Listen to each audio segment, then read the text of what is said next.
Voulez-vous savoir comment des enseignements soi-disant chrétiens nuisent à l'autonomie financière des femmes africaines? Restez à l'écoute pour savoir comment ne pas vous faire manipuler au nom de la religion.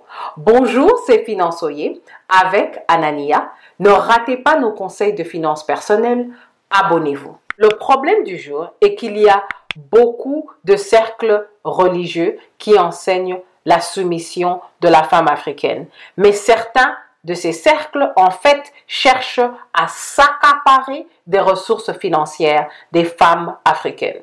Il y a des solutions. D'abord, vous devez comprendre que l'enseignement aux femmes célibataires ou mariées de la soumission, c'est en fait pour prendre contrôle de vos ressources financières.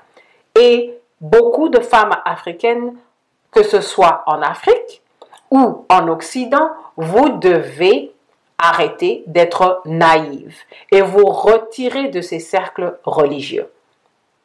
En termes de conjoint et de relations, vous devez vous accoupler avec sagesse. Ne choisissez pas une personne qui est susceptible d'être égarée et de tomber sous le charme d'une personne très charismatique. Si vous voulez être proactive, une chose que vous pouvez faire, c'est garder une partie ou 100% de vos finances séparées de votre conjoint. Et quand vous faites cela, si votre conjoint a une période d'égarement ou de fanatisme, vous n'allez pas souffrir, vos enfants ne vont pas souffrir et votre foyer ne va pas souffrir. La question du jour, quels sont des exemples de contrôle que vous avez vus dans les cercles religieux qui nuisent à l'autonomie financière des femmes africaines? Beaucoup d'entre nous ont vu des scénarios où un mari ou un conjoint est tombé sous le charme d'un leader religieux. Il ramène tout l'argent qu'il gagne et il ramène tout l'argent que sa femme gagne à cet homme ou à cette femme. Et à un moment donné, la femme décide de cacher son salaire pour nourrir ses enfants, pour subvenir aux besoins de la famille. Évidemment, le cercle religieux dit au mari, ta femme n'est pas soumise. Retourne à la maison et remet de l'ordre. L'homme revient et exige d'avoir accès au salaire de la femme et la femme peut choisir de céder et les problèmes financiers commencent dans le foyer ou la femme peut décider de résister.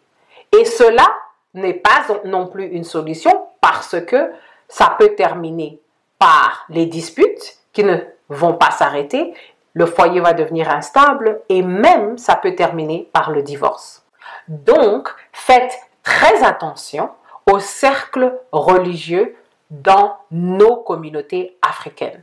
L'enseignement de la soumission de la femme africaine dans certaines églises, c'est en fait une manière de s'accaparer des ressources financières de la femme et de lui arracher son autonomie financière. Et c'est à vous de comprendre que vous ne devez pas vous faire manipuler et vous faire arnaquer au nom d'un zèle mal placé. Parce que, en fait, donner ces ressources financières est devenu une mesure de votre zèle.